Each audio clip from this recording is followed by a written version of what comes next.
আপনি ওই পাহাড়ের উপর দাঁড়াইছেন যেখানে দাঁড়ায়া নবীজি আপনাকে দোয়া করতে শেখা গেছেন। আহা, আমার নবী নাই, তার সাহাবীরা নাই। আল্লাহ, আমি তো আমার ইচ্ছায় এই সময় আসি নাই। আমি যদি নবীর সময় আসতাম, আমি তো নবীর সাথে সাহাবী হয়ে আমি হয়তো নবীর সাথে হজ করতে আসতাম। আল্লাহ, তা আমি আমার ইচ্ছায় আসি নাই, কিন্তু আমার নবী এখানে দাঁড়াইছে, দাঁড়াই খানায় কাবার দিকে ফিরছে, ফিরে দোয়া করছে, ইন্না সাফা ওয়াল মারওয়াতা মিন শাআইরিল্লাহ। আল্লাহ, এই সাফা মারওয়া হচ্ছে তোমার নিদর্শন। আল্লাহ, ওমান হাজ্জাল বাইত আও ইতামারা ফালা জুনাহা আলাইহি ইয়াতাওয়াফা বিহিমা।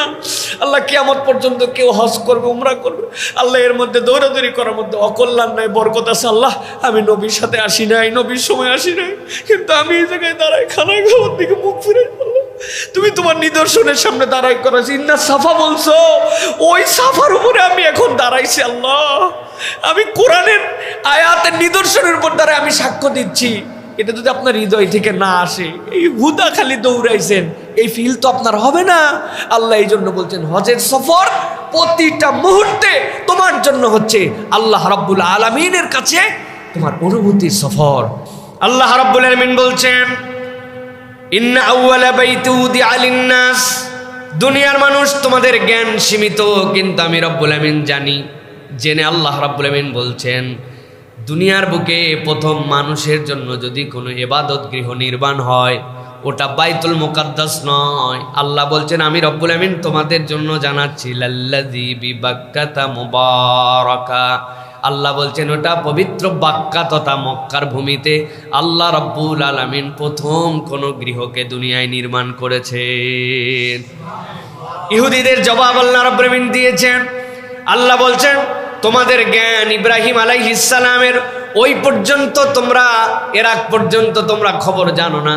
কিন্তু আল্লাহ রাব্বুল আলামিন বলছেন, এই ঘরকে কেবলমাত্র আমি নির্মাণই করি নাই, আমি দুনিয়ার মানুষের জন্য সিলেক্ট করেছি তিনটা দিক দিয়ে মুবারাকা।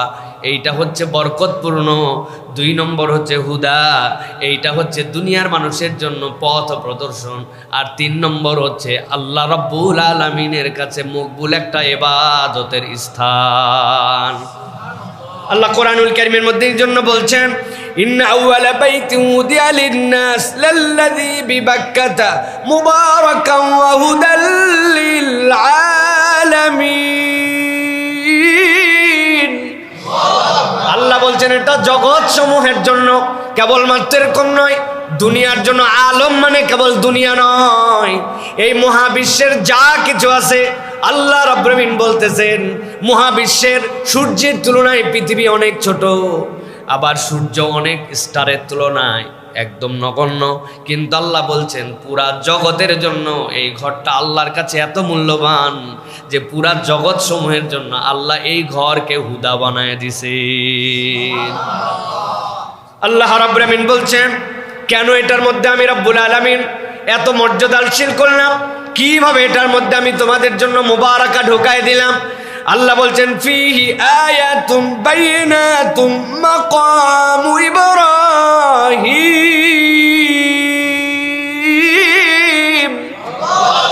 আল্লাহ বলছেন, দুনিয়ার মানুষ জেনে রাখো, এর মধ্যে আল্লাহর নিদর্শন আছে। এর মধ্যে আল্লাহ রাব্বুল আমিন মাকামে ইব্রাহিমকে রেখেছেন। ইব্রাহিম আলাইহিস সালামের ঘর ছিল ওই জমজম কূপের থেকে একটুখানি পাশে। আল্লাহ রাব্বুল আমিন বলছেন, এটা যেরকম নিদর্শন হিসাবে রেখেছেন, পরবর্তীতে আল্লাহ রাব্বুল আমিন এই ঘর নির্মাণ করার দায়িত্ব দিয়েছিলেন ইব্রাহিম আলাইহিস সালামকে। ইব্রাহিম আলাইহিস সালাম ছিলেন প্রধান সৈনিক, আর তার সাথে সহযোগিতা করেছেন তার সন্তান ইসমাঈল আলাইহিস সালাম। আল্লাহ রাব্বুল আমিন তার পদচিহ্নটা পর্যন্ত এত পছন্দ করেছেন, উপর দিকে উঠবে এত উপরে, কে তাকে হেল্প করবে, কে তারে মাচা বানায় দিবে। আল্লাহ বলছেন, মাচা বানানোর দরকার নাই, এমন পাথর আপনাকে দিলাম, ইব্রাহিম আপনাকে বলতেও হবে না, আপনার যে পর্যন্ত যে আপনার কাজ করার সুবিধা হবে, আল্লাহ পাথরকে অটোমেটিক ওই পর্যন্ত জাগায় দিবে। ছোট্ট ছোট্ট 2টা পায়ের চিহ্ন দিয়াম আল্লাহ রাব্বুল আমিন সেটা পর্যন্ত সংরক্ষণ করেছেন। কোরআনে অনেকে অনেক কথা বলেন, কিন্তু একটা ইমানদার যখন হজের সফরে যায়, তার সবচেয়ে বড় বড় ফিলিংস হয়, কোরআন যে সত্য এটা বিশ্বাস করি জন্যই আমি মুমিন। কিন্তু মানসিকভাবে শান্তি পায়। ইব্রাহিম আলাইহিস সালাম থেকে সেই মানসিক শান্তির বর্ণনা আসছে। আল্লাহর কাছে বলছে, আল্লাহ কাইফা তুহিল মাউতা, আপনি মৃতকে জীবন দেন কেমন করে? ইব্রাহিম আলাইহিস সালামের এই কথাই আল্লাহ বলেছেন, তুমি কি বিশ্বাস করো না? আল্লাহ বিশ্বাস করব না মানে? অবশ্যই তো বিশ্বাস করি, কিন্তু আমার অন্তরে যেন একটু প্রশান্তি পায়। আল্লাহ বললেন, পাহাড়গুলা থেকে পাখিগুলাকে ধরে নিয়ে আসো, নিয়ে আসার পরে এরপরে জবে করো, সবগুলা মিশ করে এরপরে বিভিন্ন পাহাড়ে ছড়ায় দাও, যেখানে দাঁড়ায় ছিল ওখানে দাঁড়ায় ডাক দাও। আল্লাহ বললেন, তোমার নিজে হাতে জবেকৃত, নিজে হাতে ওশমিশ করা গোস্ত ছড়ায় দেওয়ার পরে আল্লাহর নির্দেশে ডাক দাও, মাত্র পাখিগুলা যেরকম তোমার কাছে উড়ে উড়ে চলে আসছে, এইটার দ্বারা তুমি দেখতে পাবা তোমার অন্তর যে তাতমাইন হতে চায় আল্লাহ সেটা দেখায় দেবেন। আল্লাহ ওই মুতমাইন ইব্রাহিম আলাইহিস সালাম, যিনি তার মাধ্যম দিয়ে তার বান্দাদার, তার উম্মতকে উম্মতে মুহাম্মাদিকে মুতমাইন বানাচ্ছেন। এই বান্দা কোরআনুল কারীমের মধ্যে পড়েছে বাক্কার কথা, মক্কার কথা, এই বান্দা পড়েছে সাফার কথা, মারওয়ার কথা, এই বান্দা জমজমের কথা জেনেছে। কোরআনুল কারীমের মধ্যে আছে ইন্নাস সাফা ওয়াল মারওয়াতা মিন শাআইরিল্লাহ। ওই বান্দা কোরআনের মধ্যে যেটা পড়ছিল ঈমান নিয়ে, এবার ওই সাফার উপরে দাঁড়ায় দাঁড়ায় আবার ওই আয়াত পড়তেছে। আল্লাহ বলছেন, এর থেকে বড় তৃপ্তি ঈমানদারের জীবনে আর কিছু হতে পারে না। আয় রব, আমি ওইখানে দাঁড়ায় আছি, ইন্নাস সাফা ওয়াল মারওয়াতা মিন শাআইরিল্লাহ। আল্লাহ তুমি বলছো এই দুইটা নিদর্শন, আমি নিজে সাক্ষ্য হয়ে গেলাম। আমি এখন সাফার উপরে দাঁড়ায়া কাবার দিকে তাকায়া তোমার কাছে দোয়া করতেছি, কোরআন যে নির্ভুল, কোরআন যে সত্য সেটা মানি, কিন্তু আজকে আমার মন প্রশান্ত হয়ে গেল। আল্লাহু আকবার। আল্লাহ এই জন্য বলছেন ফিহি আয়াতুম বাইয়িনাত, এই খানায় কাবার মধ্যে তোমাদের জন্য স্পষ্ট নিদর্শন আছে। মাকামে ইব্রাহিম আল্লাহ বলছে ওমান দাখালাহু কানা আমিনা, আমি আল্লাহ ঘোষণা দিয়ে দিলাম এই চৌহদ্দির মধ্যে যে ঢুকবে সে আল্লাহর কাছে নিরাপত্তা পেয়ে গেল। অপরাধ বাহিরে প্রমাণ হবে, বিচার বাহিরে হবে, কিন্তু ভিতরে কারো সাজা দেওয়ার ক্ষমতা নাই। তোমার প্রয়োজনহীন যদি একটা গাছের পাতাও ছেড়ো, এটাও তোমার জন্য অপরাধ। তোমার এই গাছের পাতারও নিরাপত্তার মধ্যে আল্লাহ দিয়েছেন, তুমি একটাও এরকম কিছু করতে পারবা না। মক্কাতে যাবেন, খানায় কাবায় ঢুকবেন, দেখবেন ফ্যানগুলা ঘরে আস্তে আস্তে, যদিও এসি চলে, ছোট্ট ছোট্ট ঘর বাউই বলি যে আমরা, চড়ুই পাখি, পাখিগুলা কবুতরগুলা উপরে উপরে বাসা বানাইছে। 5,500 লোক প্রত্যেক দিন খানায় কাবা পরিষ্কার করে, ক্ষমতা নাই পাখির বাড়ি ভাঙ্গে ধরে বিদায় করে দিবে। ওই পাখিটা পর্যন্ত খানায় কাবার ভিতরে নিরাপদ। সুবহানাল্লাহ। বিড়ালগুলা ভিতরে ঢুকছে, মনে করছে খুব ডিস্টার্ব করে বোধহয়, উপায় নাই তারে ওখান থেকে বের করে দেওয়ার জন্য 1000 বার পরিষ্কার করে 1000 বার মুছে, কিন্তু মেরে ফেলবে, ক্ষমতা নাই। আল্লাহ বলছেন ওমান দাখালাহু কানা আমিনা, আমি আল্লাহ কিয়ামত পর্যন্ত মানুষের জন্য এমন নিদর্শন বানালাম, এর ভিতরে যে ঢুকবে সে নিরাপদ। সুবহানাল্লাহ। সালাফরা এটার অনেক ধরনের ব্যাখ্যা করেছেন। আল্লাহ রাব্বুল আলামিন এই নিরাপত্তা কেবল দুনিয়ার জন্যই দিবেন না, নিরাপত্তার আর একটা লেয়ার আছে। দুনিয়ায় আপনার যত পয়সা থাক, যত আপনার ক্ষমতা থাক, যত পাওয়ার থাক, আপনার যদি একটা ভিসা না থাকে আপনি খানায় কাবায় যেতে পারবেন না। ওই ভিসার নাম আপনার পাসপোর্টের জন্য ঈমান লাগবে, আশহাদু আল্লা ইলাহা ইল্লাল্লাহ লাগবে, লাগবে কিনা?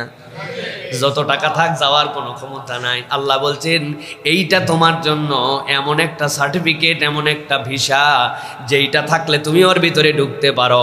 তার মানে আল্লাহ বুঝাচ্ছেন দুনিয়ার বুকে এমন নিরাপত্তার জায়গায় তুমি যেই ভিসার কারণে ঢুকতে পারো, ওই বান্দা স্থায়ীভাবে নিজের জীবনে এইটা ধরে রাখতে পারলে আল্লাহ জাহান্নাম থেকেও তাকে নিরাপদ করে দিবে। আল্লাহ রাব্বুল আমিন এই জন্য বলছেন ওয়ালিল্লাহি আলান নাসি হিজ্জুল বাইতি মান ইসতাতা ইলাইহি সাবিলা ওয়া মান কাফারা ফা ইন্নাল্লাহা গানিয়্যুন আনিল আলামিন।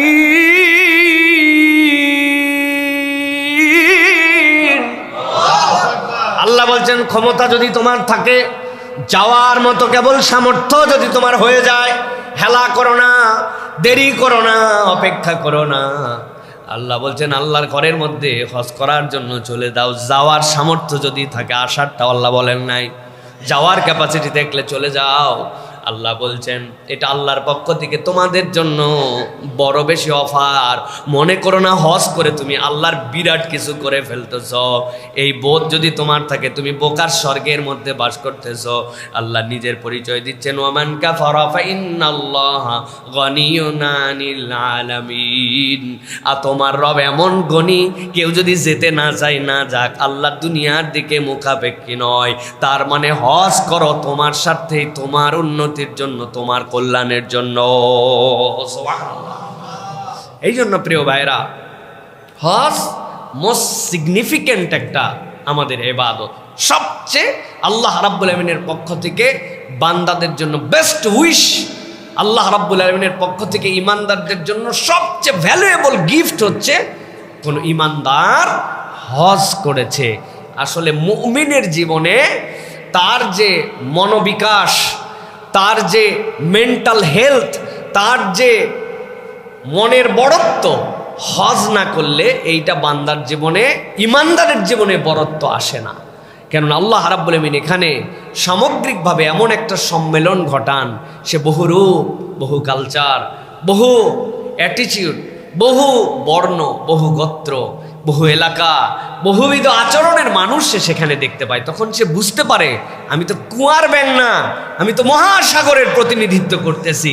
এই বোটটা খানায় কাবায় না গেলে হয় না। সুবহানাল্লাহ। অনেক হাজী সাহেবরা যখন তাওয়াফ করতে যান, যাওয়ার পরে আল্লাহ এত লোক, এত ভিড়। আমার আব্বা আমাকে বলতেন, খবরদার বাবা, এই কথা বলা যাবে না। তুমি প্রধানমন্ত্রীর সমাবেশে লোক হলে খুশি হয়ে যাও, তোমার বাৎসরিক মাহফিলে লোক হলে তুমি খুশি হয়ে যাও, হ্যাঁ? তোমার নেতার সমাবেশে লোক দেখলে তুমি বলো, ওরে বাবারে বাবা, আমার সমাবেশে, আমার দলের সমাবেশে, আমার পার্টির, আমার মাহফিলে এত লোক, এখানে তুমি খুশি হও।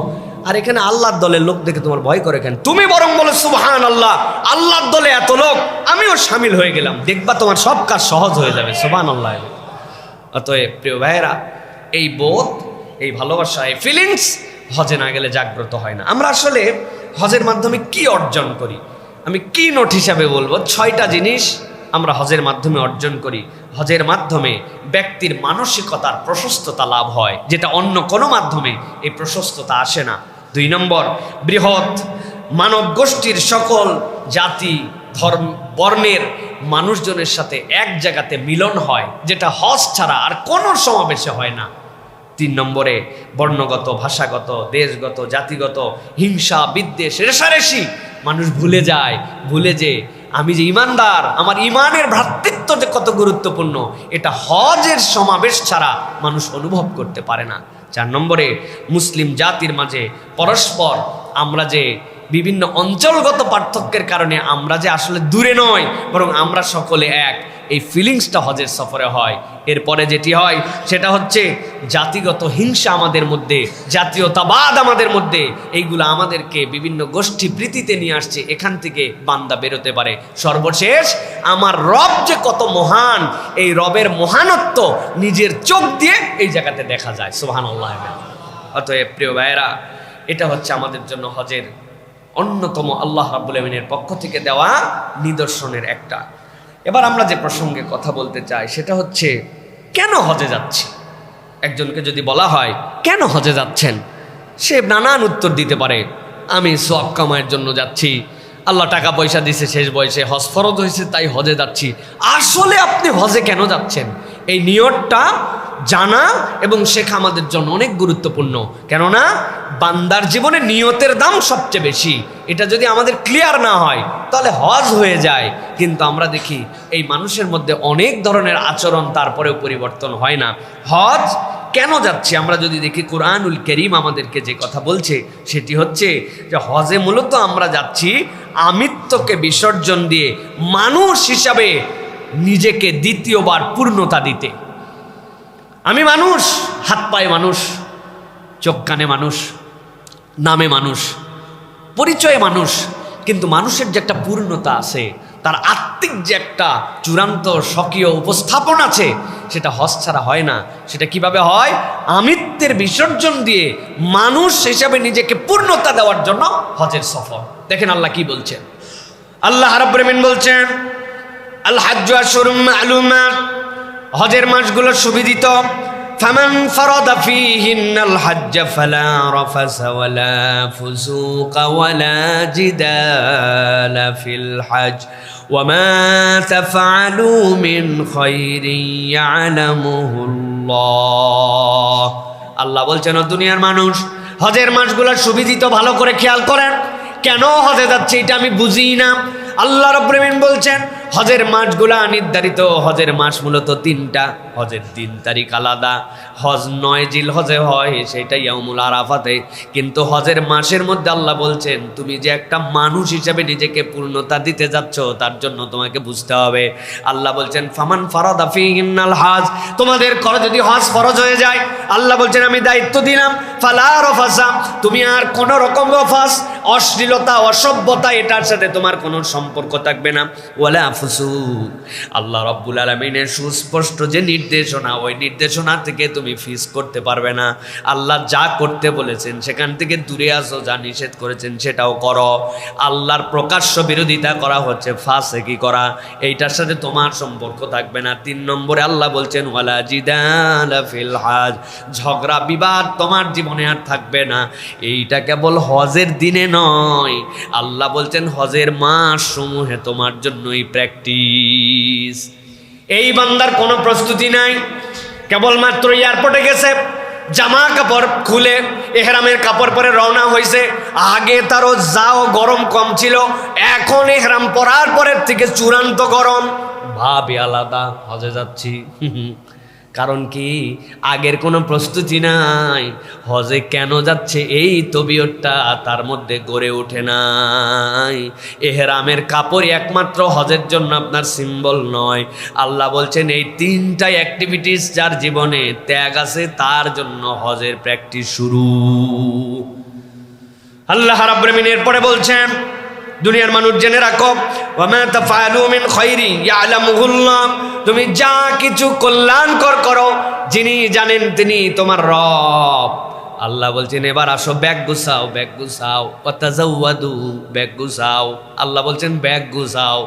তাজাওয়াদু মানে পাথেয় সংগ্রহ করে নাও, পানির পট নাও, গ্লাস নাও, ব্যাগের মধ্যে শীতের কাপড় নাও, তোমার জন্য মেডিসিন নাও, চশমা যদি লাগে, ভেঙে যদি যায় খুঁজে পাবা না, আরেকটা চশমা নাও।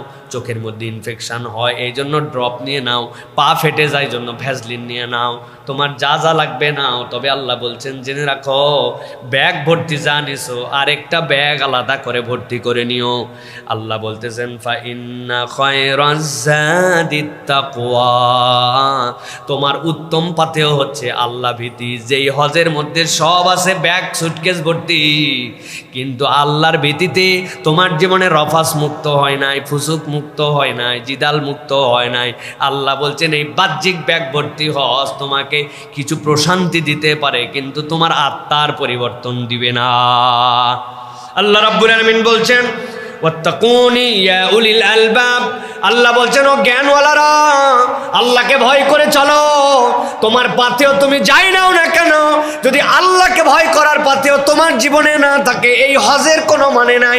এরকম আপনি অনেক হাজি দেখতে পাবেন, হজ করার পরে আরো বেশি বেয়াদব আছে না নাই? হজ করে ব্যাংক ডাকাতি করছে, আছে না নাই? হজ করে দেশের টাকা বিদেশে পাচার করছে, আছে না নাই? আল্লাহ সাহেব নির্দেশ দিয়ে মানুষকে গুলি করে মেরে ফেলছে, চোখ কানা করে ফেলছে, আছে না নাই? তাহাজ্জুদ গুজার বান্দি কি আকাম করছে, এটা নতুন করে বলার দরকার না, আছে না ভাই? আহা, আল্লাহ এই জন্য বলছেন, আমার কথা নয়, আমার কথা হলে তো আপনি অন্যরকম মনে করবেন।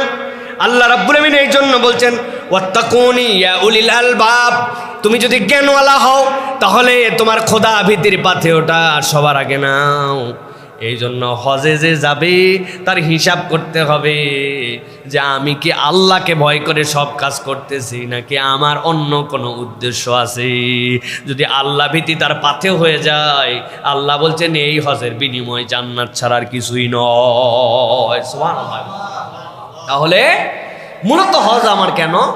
আমার জীবন থেকে আমি রফাস দূর করব, অশ্লীলতা, অসভ্যতা, বেহায়াপনা, নির্লজ্জতা, এগুলো আমার জীবনে থাকবে না। এটা আমার জীবন থেকে ত্যাগ করতে হবে। আমাদের কাছে অনেক কিছু এখন স্বাভাবিক হয়ে গেছে, তাই না? লজ্জাই লাগে না, লজ্জা লাগে আর আচ্ছা বলেন তো, আপনি আপনার মেয়ে অ্যাডাল্ট হয়ে গেছে, তার যে পোশাকে আপনি দেখতে পারবেন না, আপনার কাছে লজ্জা লাগবে, নিজেরই তো মেয়ে, কিন্তু তারপরে সে বড় হয়ে গেছে, তার একটা শালীন পোশাক আছে। আল্লাহ রাব্বুল আমিন মেয়েলি শারীরিক গঠনের কারণে ছেলের থেকে তাকে ব্যতিক্রম করেছেন জন্য আপনি আপনার সন্তানকে এটা দেখতে পারবেন না। এরকম আছে না ভাই? বাপ যদি আদর্শ হয় তার তো একটু রুচি হবে এইটা। ওই লোকে টিভিতে ওরকম কিছু দেখতেছে, তার একটুকু ফিলিংস হয় না, আছে না? টুপি মাথায় দিয়া লম্বা দাড়ি নিয়া দেখতেছে, আছে না? নির্লজ্জের মতো। তার মানে কি আল্লাহ রাব্বুল আলামিন বলছেন তুমি রফাজ বোঝো নাই এখনো, তোমার জীবনে তুমি বাহায়াপনাটা তুমি এখনো বোঝো নাই, তোমার দিলের ওই জায়গাটা মরে গেছে। হজ তোমাকে এটা জাগ্রত করার জন্য নিচ্ছে। ফাসেকের ফাসেক 2 নম্বর মাল বিক্রি করে, মানুষকে ধোকা দেয়, ওজনে কম দেয়। হ্যাঁ, 1 নম্বর মাল না, 2 নম্বর জেনে পরে এটা বিক্রি করে। কত ধরনের 2 নম্বরই আছে এই দেশে। হ্যাঁ, কয় তোরা কাজ কর তাড়াতাড়ি, আমি নামাজ পড়ে আসতেছি। রাস্তা দেওয়া লাগবে 6 ইঞ্চি, দিছে 4 ইঞ্চি। দেওয়া লাগবে যে জায়গায় খোয়া, হ্যাঁ ওই জায়গায় দিছে 2 নম্বর জিনিস। যেই জায়গায় দেওয়া লাগবে বিটুমিন, ওই জায়গায় দিয়েছে কেরোসিন। যেখানে দেওয়া লাগবে রড, ওখানে দিছে কঞ্চি, কাবারি, আন্দাজি বাঁশ বলেন আপনারা, আছে না নাই? এগুলো আমাদের সমাজের লোক। তার মানে সে ফিস্ক বোঝে নাই। ফিস্ক মানে কি, ফাসেক মানে কি? আল্লাহ যা নিষেধ করেছেন সে আল্লাহর বিরোধিতা সরাসরি করে এবং এটাকে কোনো কিছু মনে করে না। হ্যাঁ ভাই, কি হয়েছে, এটা কোনো ব্যাপার হলো নাকি, এরকম একটা ফিলিংস। হ্যাঁ, এই ফিলিংসের থেকে আল্লাহ বলছেন তোমার মন ঘুরানোর জন্য তোমাকে হজে নিয়ে যাচ্ছি, তুমি আর এরকম থাকবে না। তুমি যেটা ফিস্ক, আল্লাহর যেটা বিরোধিতা, ওইটা তোমার মধ্যে থাকবে না। হাজী সাহেব হজে নেড়াও করে, দাড়িও শেভ করে। হ্যাঁ, দুইটাই উপর থেকে নিচ পর্যন্ত সব চাইছে সমান করে ফেলছে। আমার নিজের চোখে দেখা ভাই, 1বার 2বার হলে তো ভিন্ন কথা ছিল। 4 থেকে 5,000 লোকের সাথে হজ করছে আমি এখন পর্যন্ত। কি সোজা কথা নাকি প্রিয় ভাইয়েরা? এগুলো দেখে শুনে বলতেছি ভাই। উনাকে অনুরোধ করছি, এবার প্রথম হজ তো আগামীতে ইনশাল্লাহ। আরে প্রথম হজে আপনি কি বুঝাচ্ছেন? কই এই অভ্যাস করতেছি ইনশাল্লাহ, হজের কয়দিন তো ছিল দাড়ি, এখন আবার ইনশাল্লাহ সামনে রাখবো। বুঝানোই যায় না প্রিয় ভাইয়েরা, আছে না? কেন?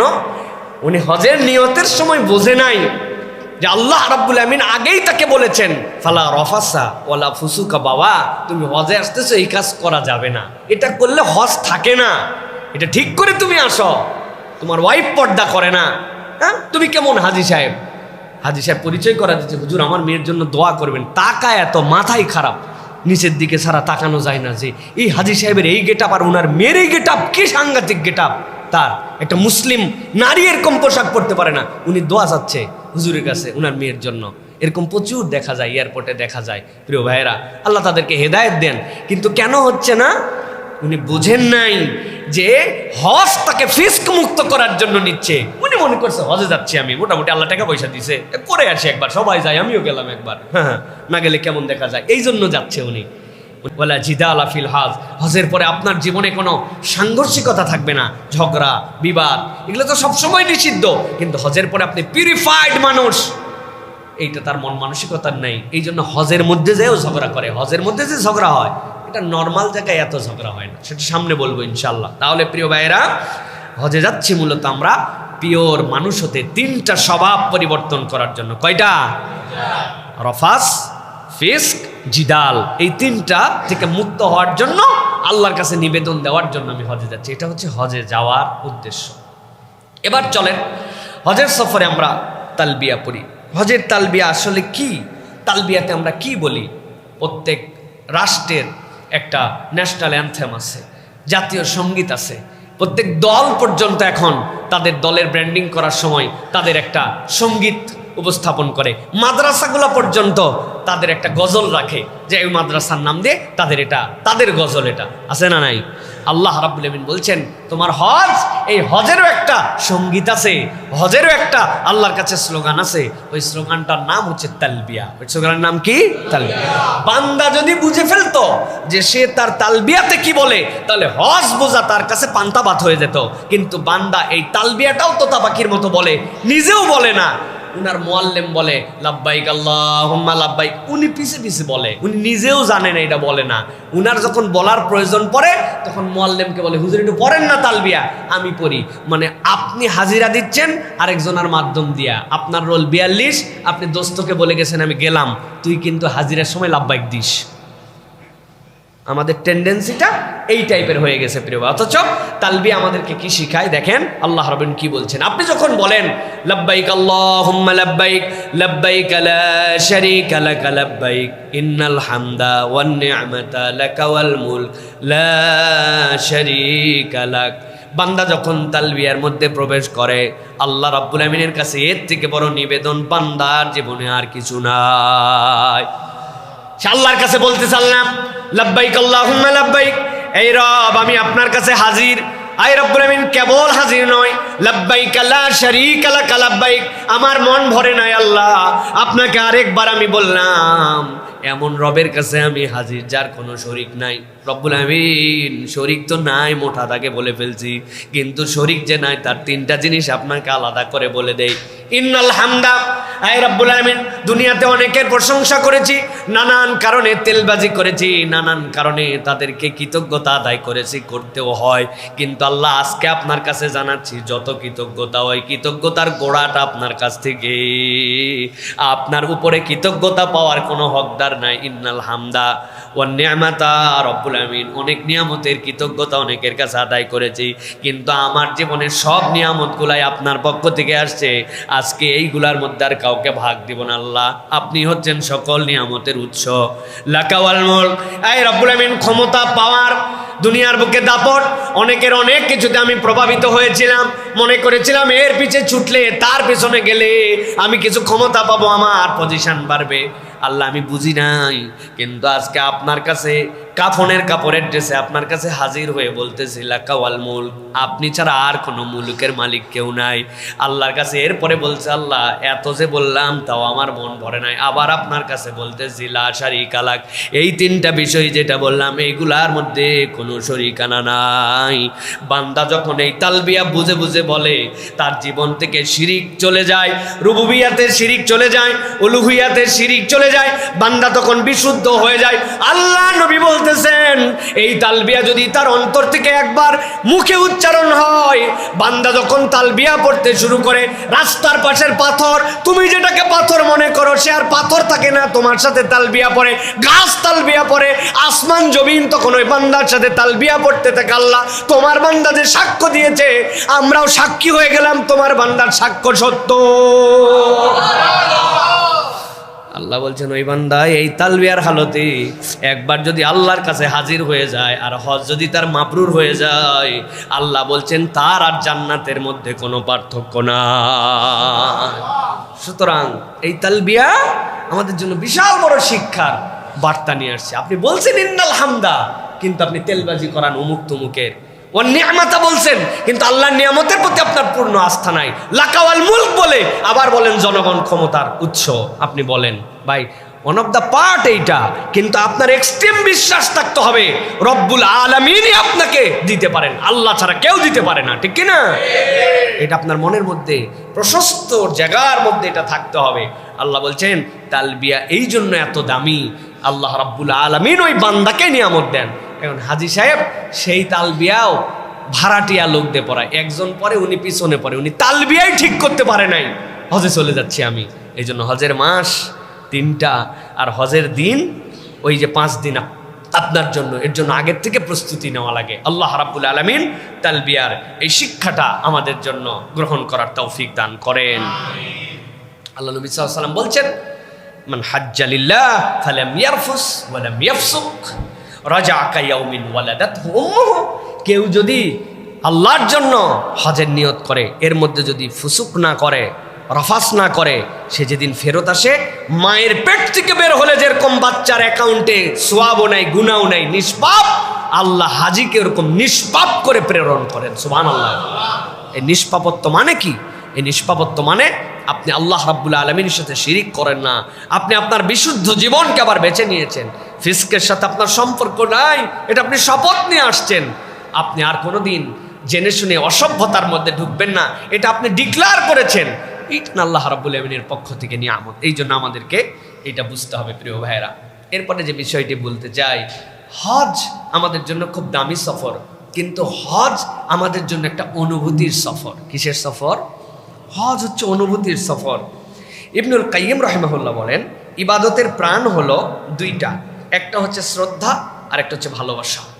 ইবাদতের প্রাণ ভালো করে বোঝেন, আমরা যে রিচুয়াল পালন করতেছি এইটা কেবলমাত্র আনুষ্ঠানিকতার মতো। আপনি টপাটপ উঠলেন, রুকুতে চলে গেলেন, সুবহানাল্লাহ সুবহানাল্লাহ বললেন, দাঁড়ালেন, এরপরে আবার সিজদায় চলে গেলেন। এইটা আপনার মন আসমানে, জমিনে, দোকানে, মাদ্রাসায়, পড়ালেখায়, ব্যবসায়, যেখানকারটা সেখানে আছে, অটোক্যাট সফটওয়্যারের মতো আপনার এটা চালু হয়ে গেছে। ইবনুল কাইয়িম বলছেন এবাদত এই উদ্দেশ্য নয়, এবাদতের মধ্যে শ্রদ্ধা লাগবে, এটা তার প্রাণ। এবাদতের মধ্যে ভালোবাসা লাগবে, এটা হচ্ছে এবাদতের রূহ। এই দুইটা না থাকলে এবাদত হয় না। হজের সফর এই জন্য বলা হয় অনুভূতির সফর। কিভাবে অনুভূতির সফর? আল্লাহ রাব্বুল কোরআনুল কারীমের মধ্যে বলেছেন, যালিকা ওয়া মান ইউআযযিম শাআইরাল্লাহ ফাইন্নাহা মিন তাকওয়াল কুলুব। কেউ যদি আল্লাহর কোনো নিদর্শনকে সম্মান করে, এটা তার অন্তরে আল্লাহ ভীরুতার একটা প্রকাশ। ওই বান্দা যখন খানায় কাবার সামনে গেছে, সে ব্যাকুল হয়ে গেছে, সুবহানাল্লাহ, এটাই তো সেই ঘর, বাইতুল মামুরের প্রতিচ্ছবি যার উপরে আসছে, এটাই তো সেই ঘর, সকল পয়গম্বর যেখানে আসছেন, এটাই তো সেই ঘর, যেই ঘর আল্লাহ বলেছেন প্রথম নির্মাণ করা দুনিয়ার বুকের ঘর। আল্লাহ, আমি তো সেই গোলাম, যেই গোলামকে এই চক্ষুর কোনো যোগ্যতা নাই, আমলের কোনো যোগ্যতা নাই, তুমি প্রথম ঘর আমাকে দেখায় দিলে। এটা কি আপনার কোনো ভাই ফিলিংস ছাড়া, অনুভূতি ছাড়া আপনাকে কেউ ভিন্নভাবে এই ফিলিংস জাগ্রত করাতে পারবে? আপনি যখন দেখতেছেন এই তো সেই জমজম, হযরতে হাজেরা দৌড়াচ্ছেন সাফা থেকে মারওয়া, মরিচিকা বুঝতেছেন চকচক করে, সন্তান দাপাচ্ছে পানির জন্য, মারওয়ায় গেছেন, যাওয়ার পরে আবার উনি জানেন একটু আগেই তো এই রাস্তায় আসছি, আবার ঘুরে আসছেন সাফায়, দেখছেন না পানি নাই, আবার গেছেন। আর যখন মধ্যের জায়গাটুকু, যেই জায়গা থেকে খানায় কাবাটা স্পষ্ট দেখা যায়, ওই জায়গাটুকু যখন পার হচ্ছে, হাজি তখন বলে, আমার মা এখানে দৌড়াইছে তার সন্তানের পানির জন্য। আমি আল্লাহর কাছে বলি, রব্বিগফির ওয়ারহাম ওয়া আনতা আ'আজ্জুল আকরাম। আমিও দৌড়াই, আল্লাহ আল্লাহ, আমার তো এখন ওখানে পানির জন্য যাচ্ছি না, কিন্তু রব্বিগফির ওয়ারহাম, আল্লাহ তুমি আমারে ক্ষমা করে দাও, তুমি আমার প্রতি রহম করো। ওয়া আনতা আ'আজ্জুল আকরাম, আপনার থেকে সম্মানিত মর্যাদাবান আর কেউ নাই, আল্লাহ আমি তো এই জন্য দৌড়াই। মা দৌড়াইয়া 7 বারে যখন আসছেন, আসার পরে এবার আর মারওয়ায় যায় না, সাফা থেকেই তাকায় দেখে সন্তান যেখানে ছিল ওই জায়গায় দেখে এখন চকচক করে, দৌড়ায় আসছেন, এসে দেখে যেই জায়গায় ইসমাইল পা দিয়ে থাবা দিচ্ছিল, আল্লাহ ওই জায়গার থেকে গলগলায় পানি বের করে দিছে। পানি যখন বের হয়েছে, উনি ওনার মশগুলা ভরাইছে, কাপড় চোপড় ভিজাইছে, জান ভরে বাচ্চারে খাওয়াইছে, গোসল করাইছে, নিজে খাইছে। পানিটাও থামে না, পানি তো বের হয় আর বের হয়। হযরত রাসূলুল্লাহ সাল্লাল্লাহু আলাইহি ওয়াসাল্লাম বলছেন, তোমাদের মা তখন কি করলো জানো? তোমাদের মা তখন বলল, জম জম, থাম থাম, ওরে পানি তুই যদি চলে যাস এরপরে আমার বাচ্চার জন্য কি হবে? আস্তে চারিদিক দিয়ে বালু টেনে টেনে তিনি তো চারিদিক দিয়ে বেড়া দিয়ে দিল। বলছেন তিনি যদি এই বেড়াটা না দিত, তাহলে এইটা হয়ে যেত কিয়ামত পর্যন্ত প্রসবনী নহর। আর ওই বেড়া দেওয়ার জন্য হয়েছে কূপ, ফুরাবে না কোনোটাই, কিন্তু বেড়া দেওয়ার জন্য কূপ হয়েছে। আল্লাহ ওই রহমতের নিদর্শন, রব আমার মতো গোলাম রে ওই জায়গায় আনছো। কই হাজেরা আলাইহিস সালাম দৌড়াইছিলেন, আমারে দৌড়াইছো আল্লাহ, তুমি আমারে মাফ না করে আমার জীবনে রহমত না নিলে আমি আর রহমত কোথায় পাবো আল্লাহ, তুমি আমার ওই জায়গায় হাজির করছো। এটা ফিলিংসের সফর। খালি আপনি দৌড়াইলেন, জিজ্ঞাসা করছে কি করো, কই সাফা মারওয়ার মধ্যে দৌড়াদৌড়ি মারতাছি। কি দৌড়াদৌড়ি মারা? এটা আপনার ফিলিংস মারা। এইটা আপনি ওই পাহাড়ের উপর দাঁড়াইছেন, যেখানে দাঁড়ায়া নবীজি আপনাকে দোয়া করতে শেখা গেছেন। আমার নবী নাই, তার সাহাবীরা নাই। আল্লাহ আমি তো আমার ইচ্ছায় এই সময় আসি নাই, আমি যদি নবীর সময় আসতাম, আমি তো নবীর সাথে সাহাবী হয়ে আমি হয়তো নবীর সাথে হজ করতে আসতাম। আল্লাহ তা আমি আমার ইচ্ছায় আসি নাই, কিন্তু আমার নবী এখানে দাঁড়াইছে, দাঁড়াই খানায় কাবার দিকে ফিরছে, ফিরে দোয়া করছে, ইন্না সাফা ওয়াল মারওয়াতা মিন শাআইরিল্লাহ। আল্লাহ এই সাফা মারওয়া হচ্ছে তোমার নিদর্শন। আল্লাহ ফামান হাজ্জাল বাইতা আও ইতামারা ফালা জুনাহা আলাইহি ইয়াতাওয়াফা বিহিমা। আল্লাহ কিয়ামত পর্যন্ত কেউ হজ করবে, উমরা করবে, আল্লাহ এর মধ্যে দৌড়াদৌড়ি করার মধ্যে অকল্যাণ নাই, বরকত আছে। আল্লাহ আমি নবীর সাথে আসি নাই, নবীর সময় আসি নাই, কিন্তু আমি এই জায়গায় দাঁড়াই খানা খাওয়ার দিকে মুখ ফিরে। আল্লাহ তুমি তোমার নিদর্শনের সামনে দাঁড়াই করেছি, ইন্না সাফা বলছো, ওই সাফার উপরে আমি এখন দাঁড়াইছি। আল্লাহ আমি কোরআনের আয়াতের নিদর্শনের উপর দাঁড়ায় আমি সাক্ষ্য দিচ্ছি। এটা যদি আপনার হৃদয় থেকে না আসে, এই হুদা খালি দৌড়াইছেন, এই ফিল তো আপনার হবে না। আল্লাহ এই জন্য বলছেন হজের সফর প্রতিটা মুহূর্তে তোমার জন্য হচ্ছে আল্লাহ রাব্বুল আলামিনের কাছে তোমার অনুভূতির সফর। তুমি চিন্তা করবে ওই সময় থেকে এই সময় পর্যন্ত বাস্তবতাও চিন্তা করো। আহা, আমার নবী যখন দৌড়াইছেন, পাথর গরম ছিল, মরিচিকাময় আবহাওয়া ছিল, কিসের এসি কিসের কিছু ছিল না। এখন জমজম পর্যন্ত কুলিং খায়, উপর দিয়ে হাওয়া দেওয়া। আমার নবী কি কষ্ট করছে, আহারে একটু রান্না কতজন ভাগ করে খাইছে, আর আমার জন্য কত ব্যবস্থা আল্লাহ তুমি করছো। আল্লাহ এর জন্য তোমার কৃতজ্ঞতা আল্লাহ। তাই বলে এই আরাম দিয়ে তুমি যেন নবীর সময়ের প্রাপ্তির থেকে আমাকে বঞ্চিত করো না। আই রব, কি দোয়া করব আমি তো দোয়াই জানি না। আল্লাহ তোমার নবী সাহাবীদেরকে নিয়ে যা যা দোয়া করছে ওইগুলো সব তো আমি তোমার কাছে দিলাম। আল্লাহ আমি তো বলতে জানি না, আল্লাহ তুমি আমারে ওইগুলো দাও। এটা ফিলিংস, এই হজের সফর অনুভূতির সফর। আপনি খালি যাচ্ছেন আর আসতেছেন, বিরক্ত লাগে আপনার, আরো শেষ হয় না কেন। ঘড়ির টাইম দেখে এসে গল্প দেয়, আমার তাওয়াফ 26 মিনিটে শেষ করা হয়েছে, তোর কতক্ষণ লাগছে, তোর এতক্ষণ লাগলো। উনি খালি দৌড়াইছে, উনি তো তাওয়াফ করে নাই, ওইটা তার অনুভূতির মধ্যে নিয়ে আসতে পারে নাই।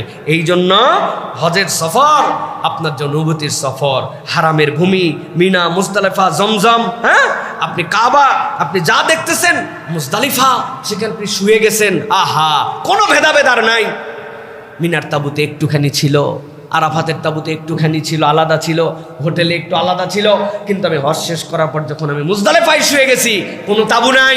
দুনিয়ার সব মিলিয়নিয়ার থেকে গরিব, ধনী থেকে গরিব, সাদা থেকে কালো, ইউরোপ থেকে বাংলাদেশ, আফ্রিকা থেকে শিক্ষিত থেকে অশিক্ষিত, হাফেজ মাওলানা, আলেম মুফতি, সবার থেকে অশিক্ষিত, সব ওই পাথরের মধ্যে শুয়ে গেছে। আল্লাহ আমরা সবাই এক হয়ে গেছি। আল্লাহ এই তাসবিয়ার জন্যই তো দুনিয়াতে তোমার আমাকে সৃষ্টি করেছো। আল্লাহ অতএব আমাকে ইচ্ছায় অনিচ্ছায় যেহেতু এই জায়গায় শোয়াই ফেলছো আল্লাহ, তাহলে আমার জীবনটা তোমার কাছে যেভাবে উপস্থাপিত হলে, তোমার কাছে যেভাবে গেলে এরকম একদম কমল হয়ে তোমার কাছে উপস্থাপিত হতে পারি, সেই জিন্দেগিটা আমাকে দান করো। এটা যদি আপনার না থাকে তাহলে মনে হবে আয় রে কখন ফজর হবে, আর কখন এই বালুর মধ্যে থেকে উঠে আবার হোটেলে যাই একটু গোসল টোসল করে ফ্রেশ হবো। আর পারি না ভাই, ভাল লাগে না ভাই, শেষটা কয় মুজদালিফার সময় শেষ হয় না। বাহ, পুরাটা রাত বসে বসে পার করে দিলাম। আপনি বসে বসে পার করলেন না অনুভূতিতে পার করলেন? এটা আপনার ফিলিংসের জায়গায়। এই জন্য হজ অনুভূতির সফর। আপনার যদি অনুভূতি জাগ্রত না হয় আপনি হজে মজা পাবেন না। আল্লাহ আমাদেরকে এই অনুভবগুলো জাগ্রত করে একটা হজ করার তৌফিক দান করেন। প্রিয় ভাইরা, এবার যে প্রসঙ্গে বলতে চাই সেটা হচ্ছে যে আমরা যারা হজে যাই, যারা হজের সফরে থাকেন, আমরা অনেককেই দেখি হজের সফরে হাজি সাহেবরা অনেক রেগে যায়। আমি অনেক সময় বলি হজের সফর রাগের সফর। কিভাবে? ওরে বাবারে বাবা, হাজি সাহেব বাসে ওঠার থেকে মেজাজ খারাপ, টাকা সমান দিলাম, আমার সিট পিছনে হলো কেন? হ্যাঁ, বোতলের লিড খুলতে পারতেছে না, এত টাইট হয় নাকি? খোলার পরে গলা বরাবর পানি ছিল, একটু ধরতে লাগে, চাপ লাগে, হেরামের কাপড় পড়ছে, আরও চেতে গেছে। কি রে, এই লোকেই যে খেপা ধরছে, হজ ক্যাম্পে যাই আরও খেপা, প্লেনে উঠে আরও খেপা, প্লেনের বাথরুম থেকে বের হয়ে আরও খেপা। হ্যাঁ, বাথরুমের ভিতরে বদনা নাই, আহাম্মুক কোথাকার। হ্যাঁ, উনি খেপার কারণেও খেপে, না কারণেও খেপে, খালি রাগ আর রাগ, রাগ বোম হয়ে আছে। মোয়াল্লেমের উপরে খেপা, সবার উপরে খেপা। দোষ অনেকের আছে, মোয়াল্লেম, কোম্পানি ওয়াদা করছে, ওয়াদা খেলাপ করছে, অনেক কিছু, কিন্তু এই হাজি কখনো বিবেচনা করে না যে হাতি এত রাগে কেন। আমি আমার ক্ষুদ্র অভিজ্ঞতায় আপনাদের কাছে বলতে চাই, হাজি রাগার কারণ আছে। আমি নিজেও দেখছি, আমার নিজেরও রাগ হয়ে যায় অনেক সময়। ব্যাপারটা কি? ব্যাপারটা খুব সহজ ভাই। সহজ হচ্ছে হজের সফরে হাজিকে শয়তান অনেকভাবে গায়েল করার জন্য চেষ্টা করে। 50 বছর গুনাহ খাতা করছে, 60 বছরের অপরাধ, আল্লাহ বলছে আসবে আসার পরে ফালাম ইয়ারফুস ওয়ালাম ইয়াফসুক কারাজা ইয়াউমিন ওয়ালাদাতহু উম্মুহু, তার মায়ের পেটের থেকে বের হওয়ার মতো ভূমিষ্ঠ হয়ে যাবে। এই শয়তান 60 বছরের প্রজেক্টরে জাহান্নাম পর্যন্ত আনছে। শয়তানের মাথা ঠিক আছে? আর মাথা ঠিক নাই তো এখন, যে এতদিনের প্রজেক্ট আমার লস হয়ে যাচ্ছে। এক লোক বাজারে গেছে, আমি অনেক সময় উদাহরণের জন্য বলি, ওই লোকে যাওয়ার পর পকেটে একজন দেখছে, সব দেখা যায় এ পকেটে 50 টাকা, বোঝা যাচ্ছে 50 টাকার পার্টি, আরেকজন বান্ডিল আছে। তো চোর চিন্তা করবে ধরা খাইলে মার খাইলে দুটাইতেই মার হবে, তো চালাক চোর যদি হয় তাহলে ছোটোখাটো প্রজেক্টে নাই, উনি বড় প্রজেক্ট, ঠিক কি না? এখন বড় প্রজেক্টে চুরি করার সময় প্রয়োজনে পেটের মধ্যে ড্যাগার মারি দিবে, প্রয়োজনে বন্দুক মারি দিবে, যেমনি চুরি করা লাগবে আমার প্রস্তুতি আমার আছে। এই শয়তান চিন্তা করছে, এরে নামাজ রোজা হেন তেন কত কিছুতে গাফেল বানালাম, এখন এই বান্দা আল্লাহর কাছে আরাফাতে যাবে, এই ফিলিংসের সফর করবে, আল্লাহ তারে মাফ করে দিব। ঠিক আছে মাথায়। শয়তান তখন ওরে যদি প্ররোচনা দেয়, এই মক্কায় আসছিস, নামাজ বাদ দে, এত নামাজের কি দরকার আছে, 1 ওয়াক্ত নামাজ পড়লে 1 লক্ষ রাকাতের সওয়াব, তুই বাদ দে। ওই লোক আরো আগে উঠবে, যে রে বাবা ফজরে মনে উঠতে পারবো না, আজকে ঘুমাবোই না বাবা, ফজর পরে ঘুমাবো, আরো অ্যাক্টিভ। বাথরুমের মধ্যে ঢুকছে, ঢুকে দেখে একজন কোমরের বেল্ট খুলে ঝুলায় গোসল করছে, এই চেনটাটি দেখে ডলারও আছে রিয়ালও আছে। চিন্তা করছে আল্লাহ দেয়, আলহামদুলিল্লাহ আমি হজের সফরে আসছি জন্য আল্লাহ ব্যবস্থা করছে টাকা, তাই ভাববে। ও আরো হাতে করে নিয়ে এসে চিন্তা, এই কোন আহাম্মুক লোক এটা রেখে গেছেন এই জায়গায় টাকা পয়সা, এরকম করে রাখে নাকি? ও আরো বুঝাই দেওয়ার আগ পর্যন্ত তার মনে শান্তি নাই, কথা ঠিক কিনা? আবার বলবে গুনে দেখেন ভাই, না না না না, গুনে দেখা সুন্নত, আপনি গুনে দেখেন, বলবে কিনা? হ্যাঁ, তার মানে হ্যাঁ টাকা দিয়ে ধোকা দিতে পারে না, তারে নামাজ দিয়ে ধোকা দিতে পারে না, মিথ্যা দিয়ে ধোকা দিতে পারে না। শয়তান তখন কোন খেলা খেলে? রাগায় দাও। পরে খালি রাগায়। রাগের অনেক কারণ আছে, জলীয় বাষ্প, আমাদের এখানে তুলনায় ওখানে অন্যরকম এনভায়রনমেন্ট, আমার এখান থেকে ওইখানকার পরিবেশ, এক একজনের খাদ্যাভ্যাস এক এক রকম, নানান কারণ দেখায়া শয়তান এখন এরে উস্কায় রাখছে, খালি রাখবে আর গালাগালি করবে, এরে গালাবে তরে গালাবে, এরে কথা বলবে তারে কথা বলবে। হজ যাওয়ার পরেই মক্কা শরীফে ঢুকে জিজ্ঞাসা করবে, আপনার হজ কেমন হলো? ভালো। ভালো হজ মানে কেমনে? কাছে বাড়ি, ভালো খাবার। আপনার হজ আরে হজ আহা অনেক দূরে বাড়ি, খাবার ভালো না। ও বাবা, ভালো হজ আর খারাপ হজের সংজ্ঞা এটা কে নির্ধারণ করছে? শয়তান নির্ধারণ করছে। কারণ এই লোক অন্য সময় গুনাহ অন্যটা করেই না, এই গুনাহগুলো তখন করতে শুরু করেছে। অতএব শয়তানের ফাঁদ চিনে চিনে আপনাকে যেতে হবে। হজের সফর যেন রাগের সফর না হয়। এটার দ্বারা আবার যারা ট্রাভেল চালারা আছেন, আপনারা উল্টা পাল্টা প্রতিশ্রুতি দিয়া মিথ্যা কথা বলে তারে নিয়া আপনি আবার ওয়াজ করবেন, রাগ করতে হয় না। আপনাদের জন্য কিন্তু আরো সাংঘাতিক ব্যাপার আছে। আপনি আল্লাহর মেহমানের সাথে 2 নম্বরই করতেছেন, আপনি আল্লাহর কাছে চিটিংবাজ হিসাবে উঠে যাবেন। অর্থাৎ চেক অ্যান্ড ব্যালেন্স করে চলতে হবে প্রিয় ভাইরা। তারপরেও আমার হজ আমি যেহেতু গেছি, আমাকে সর্বোচ্চ সংযম প্রদর্শনের জন্য চেষ্টা করতে হবে। আল্লাহ বলছেন, মান হাজ্জালিল্লাহ ফালাম ইয়ারফুস ওয়ালাম ইয়াফসুক রাজা কায়াউমিন ওয়ালাদাত উম্মুহু। আমি নিষ্পাপ হওয়ার জন্য গেছি, অতএব আমাকে আমার সংযমের সর্বোচ্চ মাত্রায় সব সময় সতর্ক থাকতে হবে। খালি ডানে বামে দিয়া আপনারা খালি উত্তেজিত করার জন্য চেষ্টা করবে, উত্তেজিত হওয়া যাবে না। নিজের হজ এদিকে সংরক্ষণ করার জন্য চেষ্টা করতে হবে। প্রিয় ভাইয়েরা, এবার যে বিষয় আপনাদের কাছে বলে শেষ করতে চাই সেটি হচ্ছে, প্রিয় ভাইয়েরা, হজ যে আমরা করলাম, হজ আমাদেরকে একটা গিফট করে। আপনার কাছে আসছে মানুষজন, ভাই হজতে আসছেন, কি আছে? আপনি নিয়ে আইছেন তসবি, আপনি নিয়ে আসছেন খেজুর, জমজমের পানি। মানে কত দূর একজন হাজি 5 লিটারের বেশি জমজমের পানি আনতে পারে না। খেজুর কত দূর আনছে? যতই আনুক 23 কেজির উপর 1 লাগেজ হয় না। ধরলাম এক কেজি 23 কেজি খেজুর আনছে, কথার কথা, কেউ আনে না, তাও আনলো 23 কেজি খেজুর। কদ্দুর খেজুর? আপনাদের পরিষদ, আপনাদের লোকজন খাওয়ায়া খোয়ায়া 7 দিনের মধ্যে বোন ভাই আত্মীয় স্বজন দিয়ে নিজেদের জন্য 2 কেজি রাখছিল, ওইখান থেকেও দিয়া বউ রাগ, হ্যাঁ বাড়ির পর্যন্ত খেজুর রাখলেন না, আগামী সামনে রোজায় খাবো মনে করছিলাম। যাই হোক, সব শেষ। 2-1 আস্তে আস্তে একজন বলছে, ভাই আমার বাচ্চাটা একটু অসুখ, জমজমের পানি আছে, কই ফুরাইছে, খেজুর নাই। এই 2-1 দিনের মধ্যে খবর হওয়ার পর আর কেউ হাজির কাছে যায় না, জমজম নাই, খেজুর নাই, হাজিও নাই, হাদিয়া শেষ। সময় আছে নাকি আপনার কাছে যাওয়ার? আশা করছিলাম আপনি আমাকে একটা জায়নামাজ দিবেন, সেটাও দেয় নাই। কি হাজিরা, খুব কৃপণ। বাবারে, হাজির ব্যক্তি 23 কেজি, কয়টা জায়নামাজ নিয়ে আসবে আপনার জন্য? কিন্তু উনি একটা আশা করছিল। এরকম আশা করছে কয়জন? মাত্র 150 জন। ঠেলা বোঝেন কি অবস্থা। তো এই যে আমাদের এই নিয়ামত শেষ, হাজির মর্যাদাও শেষ না। হজের হাদিয়াটা ভিন্ন হাদিয়া। কেউ যদি নিয়ে আসতে পারে কিয়ামত পর্যন্ত তারা হাদিয়া দেওয়া শেষ হবে না। আল্লাহ রাব্বুল আলামিন কোরআনুল কারীমের মধ্যে বলেছেন, আল্লাহ কি বলেছেন? আল্লাহ বলছেন ইন্না আউওয়ালা বাইতি উদিআ লিন-নাস লাল্লাযী বিবাক্কাতা মুবারাকা। আমি চ্যালেঞ্জ দিলাম, এটা তোমার জন্য মুবারাক, এটা হচ্ছে হুদাল লিল আলামিন, হুদা তোমার জন্য। ওই হাজী সাহেব খানায় কাবার পাশে গেছে। খানায় কাবার পাশে যাওয়ার পরে হজরে আসওয়াদ থেকে তাওয়াফ শুরু করছে। বিসমিল্লাহ আল্লাহু আকবার। কেন এই তাওয়াফ শুরু করলো? কেন আল্লাহু আকবার বলে সে খানায় কাবার পাশে গেল? আমার ওস্তাদ আরেকজন ছিলেন আব্দুল্লাহিল বাকি স্যার, তিনি বুঝানোর জন্য বলতেন, বাবা রে তুই অসুস্থ হয়ে গেছিস, বুকের ব্যথা, হাত ব্যথা, হাত ফ্র্যাকচার হয়ে গেছে। কোথায় গেছো? ডাক্তারের কাছে। ডাক্তার একটা এক্স রে করছে, এক্স রে ফিল্ম দেখছে, আরে আল্লাহ আপনার তো হাতের এই জায়গার হাড্ডি বাঁকা হয়ে গেছে, অপারেশন করা লাগবে, ঠিক করা লাগবে। রিফ্লেকশন লাইটের পিছনে দিয়ে দেখতে পায় আমি যখন খানায় কাবার সামনে যে হজরে আসওয়াদ, যেটা দুনিয়ার পাথর নয়, আসমান থেকে আল্লাহ রাব্বুল আলামিন প্রেরণ করেছিলেন, সে সাদা ছিল, কালো হয়ে গেছে। এই হজরে আসওয়াদের পাশ দিয়ে আমি ঘুরতে শুরু করেছি। খানায় কাবার গিলাফ কালো দিয়ে মোড়ানো, আমার গুনার রিফ্লেকশন খানায় কাবাতে পড়তেছে, আর আল্লাহ রাব্বুল আলামিন রহমত বান্দার উপর নাজিল করতেছেন, বান্দা ওই রহমতের উপরে আসতেছে, বান্দা ঘুরতেছে। এটা ঘোরা নয়, এটা তার জন্য জীবন্ত সালাত।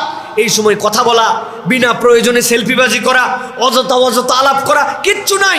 আপনি চলন্ত সালাতের মধ্যে আছেন, আর এখানে এসে বলতেছেন রুকনে ইয়ামানি থেকে রব্বানা আতিনা ফিদ দুনিয়া হাসানা ওয়া ফিল আখিরাতি হাসানা ওয়া কিনা আযাবান নার ওয়াদখিলনাল জান্নাতা মাল আবরার।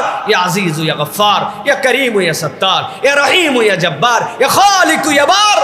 বলতে বলতে আবার হযরত আসওয়াদ এসে আল্লাহু আকবার, আল্লাহ আমি ছোট, তুমি বড়। আল্লাহ বান্দা এরকম করে যখন ঘোরে আর ঘোরে, এটা কেবল ঘোরা নয়, সে রহমতের পাশে ঘোরা, তার দাওয়াতকে সে বুঝে নেওয়া। হাজী এসে বসে থাকবে না, সে আল্লাহর বরত্বের কথা বলে বেড়াবে, সে তাওহীদের প্রচারক হবে, সে দ্বীনের পক্ষে থাকবে। ইসলাম যেন দুনিয়া ব্যাপী বিস্তৃত হয়, আল্লাহর হুকুম যেন দুনিয়ায় বাস্তবতা হয়, মুনাফিকের জিন্দেগি বাদ দিয়ে আল্লাহর দিকে যাবে। এই হাদিয়া তার কিয়ামত পর্যন্ত হায়াত পালেও ফুরাবে না, ঠিক কিনা? আর উনি তবিল নিয়ে আসছে 5 কেজি জমজম, আর নিয়ে আসছে, এটা পুরাইছে। হাজিক কেছে আন্দাজ, ওর কাছে খেজুর নেই, কিছু নেই, উদে জানেই নাকি, ওর কাছে যায় দরকার নেই।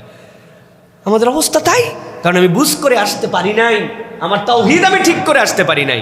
এখন পর্যন্ত আমার মন পরিবর্তন হলো না, দুনিয়া পরিবর্তন হয়ে গেল।